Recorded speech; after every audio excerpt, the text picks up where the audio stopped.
नमस्कार. सांगली केसरी न्यूजमध्ये आपलं स्वागत. सांस्कृतिक क्षेत्रातील एक वेगळी बातमी. फेटा बांधणे ही प्राधान्याने पुरुषांची फॅशन.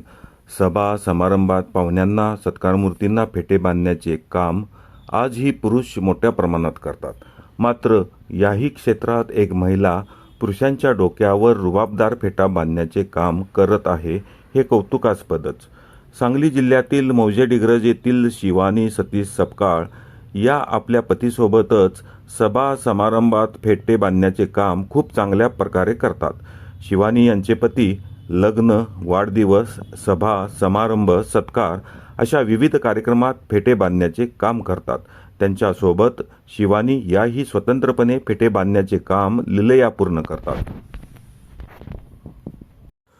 एकाच दिवशी जास्त कार्यक्रमांची ऑर्डर असेल तर पतीच्या गैरहजेरीत त्या फेटे बांधण्याचा कार्यक्रम पार पाडतात. एकाच वेळी 150 लोकांना फेटे बांधण्याची जबाबदारी शिवानी यांनी पार पाडली आहे. सांगली जिल्ह्यासह राज्यात अनेक ठिकाणी तसेच कर्नाटकमध्येही फेटे बांधण्यासाठी शिवानी जात असतात. कर्नाटक येथील कलबुर्गी येथे शिवजयंतीनिमित्त आयोजित कार्यक्रमात शिवानी सपकाळ यांना उत्कृष्ट फेटा स्पेशालिस्ट म्हणून सन्मानित करण्यात आलेले आहे.